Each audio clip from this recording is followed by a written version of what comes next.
no solamente en la capital, en la Ciudad de México, hay una crisis por el abasto de agua, una crisis que se ha acentuado a partir pues de presas que están a niveles históricamente bajos, y precisamente para hablar de esta problemática, cómo hacer frente y cuál sería, digamos, que la ruta a seguir, de tanto gobierno como sociedad en este tema muy, muy importante. Nos acompaña esta tarde José Luis Luege Tamargo, presidente de Ciudad Posible y, como sabe, exdirector de Conagua. José Luis, muy buenas tardes. ¿Qué tal, Rogelio? Qué gusto saludarte a ti y a todo el equipo. Muy buenas tardes. Gracias por acompañarnos, por darnos un poco de tu tiempo, José Luis. Con Pues gusto, con gusto. el destino nos alcanzó finalmente, ¿no? Nos El tema del alcanzó. agua.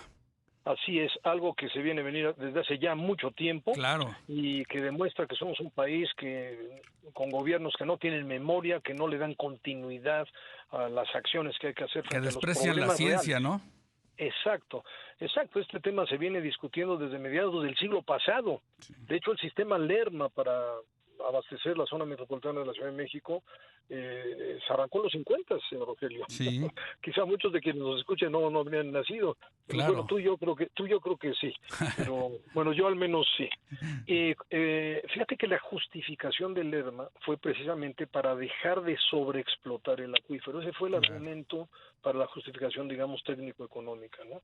Y en los 70 hubo una crisis muy grave y se autorizó un programa de perforación de pozos, como 300 pozos, en un programa que se llamó PAI, Plan de Sí, Acción Inmediata. Y luego en el 82 vino otra crisis y, bueno, se arrancó el sistema Cutzamala. En todos estos casos que te estoy diciendo, la justificación fue: hay que dejar de sobreexplotar el acuífero. Y lejos de eso, lo que sucedió conforme llegaban los nuevos volúmenes de agua es seguir creciendo la ciudad y seguir con desarrollos inmobiliarios, obviamente con una profunda corrupción, ¿no? Entonces, lo primero que yo quisiera decirte, Rogelio, sí. es que efectivamente la situación de sequía de 3 años seguidos, el Servicio Meteorológico declaró 2023 como el año más seco en todos los registros históricos. Y esto configura, Rogelio, lo que se llama declaratoria de desastre natural. Es decir, Ujú. el desastre natural que está en la ley, que es obligación del Sistema Nacional de Protección Civil y de la Secretaría de Gobernación, no significa solo un temblor con la destrucción de infraestructura, pérdida de casas o un ciclón como Otis, no. Sí. La condición de sequía extrema del año pasado nos pone en condición de desastre natural, por lo que tú acabas de decir. 50% de lluvias en el país, en el norte, en el centro norte, las presas todas abajo del 50%, y Cutzamala, fíjate bien, que en los meses de noviembre históricamente debía de cerrar al 80% de almacenamiento promedio de las 7 presas, cerró al 38%. Entonces ya desde noviembre se estaban prendidas todas las alarmas de que iba a haber un problema de abastecimiento para la zona metropolitana. ¿Por qué tiene que hacer la declaratoria de desastre el gobierno federal? Sí. Bueno, porque hay todo un protocolo de apoyo y de acciones del gobierno con transversalidad, precisamente para apoyar a la población, sobre todo a los municipios, para enfrentar la emergencia. Entonces ya declaró la Conagua y ya declaró el sistema de aguas y la Comisión Estatal que van a ir sobre pozos profundos, lo cual a mí me preocupa más, pero bueno, digamos que lo que hay que hacer inmediatamente es eso. ¿Pero eso qué implica? Rehabilitar pozos, equipar pozos, hay que comprar bombas, transformadores, arrancadores, etcétera, o incluso perforar nuevos pozos. Y esto cuesta mucho dinero que no tienen en ese momento los municipios, es la realidad. Los municipios están en un estado de vulnerabilidad, me refiero ahorita a los municipios de la zona metropolitana más Sí. afectados, y también el sistema de aguas de la Ciudad de México, que no lo dice, pero que no tienen los recursos suficientes para enfrentar la emergencia. Entonces, Sí. eso es lo primero que hay que hacer, Rogelio. Esta, Declaratoria esta de emergencia, desastre natural. claro, esta declaratoria de desastre natural, José Luis, ¿tendría que declararla a nivel federal la Conagua? No, no necesariamente. Yo creo que sí amerita la declaratoria federal, porque lo que estamos viviendo en este momento para la Ciudad de México, para mí es lo más crítico. No porque yo viva aquí y Claro. aquí nací, no.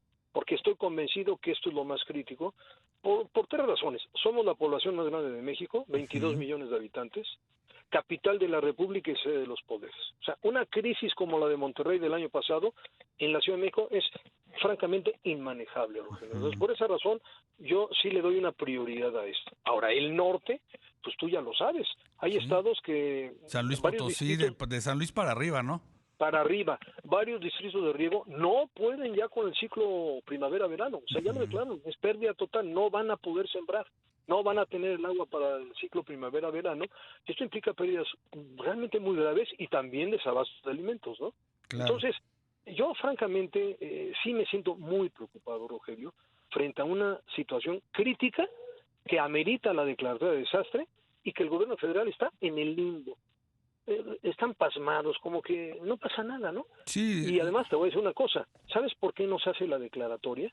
Porque el presidente desapareció el Fonden, ¿no? Claro. Entonces, como ya no hay Fonden, las autoridades responsables de hacer la declaratoria, pues prefieren no molestar al presidente. Y eso es francamente, yo diría que hasta penal. O sea, realmente sí estamos en una situación muy, muy grave.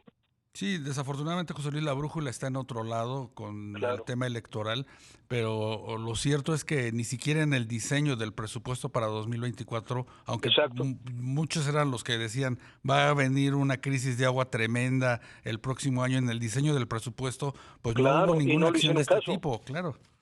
Exacto, lo que dice es muy cierto. Entonces, digamos que tenemos dos desastres, ¿no? El desastre natural por la sequía extrema y el desastre de malos gobiernos por la falta de recursos. Y eso, francamente, es igual de malo, ¿no? Porque ¿cómo vamos a enfrentar esta crisis de manera inmediata? Déjame recordar que el Sistema Nacional de Protección Civil, con la declaratoria de desastre natural, tiene un protocolo súper vigilado, ¿eh? Eso de que era corrupción, pues alguien lo inventó, porque no es verdad. Yo viví varias declaratorias de desastre, yo promoví varias, perdona que hable en primera persona, No, tú varias conoces bien el declaratorias tema. de desastre natural, varias, y sé cómo funciona. Y te voy a decir una cosa, era un protocolo súper vigilado, súper auditado, que funcionaba muy bien. Entonces son esquemas en que puedes dar recursos de manera más ágil a los municipios que en ese momento están en crisis. Voy a mencionar ahorita dos que conozco muy bien, Sí, porque José yo Luis. viví algún tiempo también en la zona metropolitana del Valle de México. Naucalpan y Atizapán, Rogelio, utilizan el 75% de su abastecimiento de Cutzamala. No es la condición del Valle de México. En el Valle de México ocupa... Algo de pozos, ¿no? Lerma y Cutzamala representan el 30% y el 70% viene de los pozos profundos del acuífero. Pero en estos casos principalmente Naucalpan y Atizapán, pero también Tlanepantla, Cuautitlán Izcalli, Cuautitlán Rivero Rubio, Melchor Ocampo, Coacalco. Hay varios municipios, son como 16 que se van a ver muy afectados en la zona metropolitana. Aparte Toluca, que también recibe Cutzamala. Y luego, todas las alcaldías de la Ciudad de México del poniente estamos teniendo ya problemas, ¿no? Los que estamos en el poniente de la ciudad. Entonces, claro, el sistema de aguas pues está dentro del sistema del gobierno federal, pasmados también, porque yo tengo muchos amigos en el sistema de aguas. El sistema de aguas tiene que tener apoyos en ese momento. Sí, tendría que haber, digamos, que una toma de acción por parte del Congreso para reorientar algo del presupuesto para esta emergencia, ¿no? Así es. Lo que pasa es que si no se da la declaratoria, Rogelio, no se detona el protocolo. Ese es el problema. Yo lo que digo es, a ver, al presidente tuvo la brillante idea de desaparecer el Fonden como otros fideicomisos. Error gravísimo. Sí. Una falla verdaderamente grave de parte del presidente. Bueno, pero no eliminó todo el sistema de protección civil. Digamos que lo desarticuló, ¿no? Pero ahí está la ley. Y ahí están los funcionarios. Entonces, lo que tiene que hacer la Secretaría de Gobernación es emitir la declaratoria, detonar el protocolo y entonces sí, Hacienda tiene que negociar con el legislativo y tienen que reprogramar partidas presupuestales para que opere la acción inmediata del protocolo de declaratoria de desastre, ¿no? Sí, de alguna manera sería prepararse con las obras para esperar que llegue el tiempo de lluvias y poder recuperar algo de agua, ¿no? Sí, eso se concibe como un plan de acción inmediata, efectivamente. Esta es una acción de emergencia, pero como tal se debe manejar, Rogelio, es decir, debe hacerse la declaratoria, operar el protocolo, que vengan los recursos, apoyar a los municipios, auditarlos, pero efectivamente la solución no es perforar más pozos, porque te voy a decir una cosa muy rápidamente, no sé cómo andemos de tiempo. Sí, no, adelante, José Luis. Si tú me dices, José Luis, ¿para ti qué está peor? Ahorita, ¿el sistema Cutzamala o el acuífero del Valle de México? El acuífero del Valle de México está mucho peor. ¿Qué pasa cuando tú ves Valle de Bravo? Dice, mucha gente habla, ¿no? Oye, está hasta abajo, es un desastre, porque lo ves. Bueno, el acuífero está peor, estamos sobreexplotado. a 400 metros de profundidad. Está sobre explotado y vamos así derechito al precipicio, nos vamos a acabar el acuífero. Nada más que si nos acabamos el acuífero, sí estamos en un problema de la patada, porque Sí. no es manejable esa crisis, es impensable para mí, ¿no? Entonces yo lo que estoy insistiendo, Rogelio, es en que ya dejemos de tonterías y vamos a tomar el toro por los cuernos, y se requiere un plan de mucho más largo plazo, con un montón de acciones, con muchísima inversión pública y privada, para realmente recuperar al menos en parte el acuífero, y esa recuperación va a llevar muchas otras acciones positivas, ¿no? Una campaña de concientización, Por cultura supuesto. del agua, tecnificación, eficiencia en todos los usos, modernización de la red, y algo muy importante, Rogelio, recuperar áreas verdes, recuperar áreas de recarga, Sí. recuperar áreas de bosque, áreas agrícolas, agropecuarias, que todavía hay en el valle y que no podemos permitir ya perderlas. Y nosotros estamos trabajando en varios proyectos, se lo comento muy rápidamente, que es, Sí, creo José yo, Luis. importante. Tenemos Todo, desafortunadamente ya el tiempo encima, pero queda el compromiso de volver a platicar contigo. Este tema mejor, del agua lo vemos con más calma. va a dar Pero pues para sí es hablar mucho importante en estas semanas. decir muy importante, estamos frente a un desastre natural. Claro, No declararlo es una irresponsabilidad. por Y eso no supuesto. podemos permitirlo los ciudadanos. Claro. Pues José Luis Luege Tamargo, presidente de Ciudad Posible, gracias por acompañarnos A la esta orden, tarde, por Rogelio, darnos saludos a Darío. claridad sobre esta enorme crisis del agua y pues esperemos que haya la toma de conciencia por parte de las autoridades. Que tengan muy buena tarde, José Luis. Saludos a todos.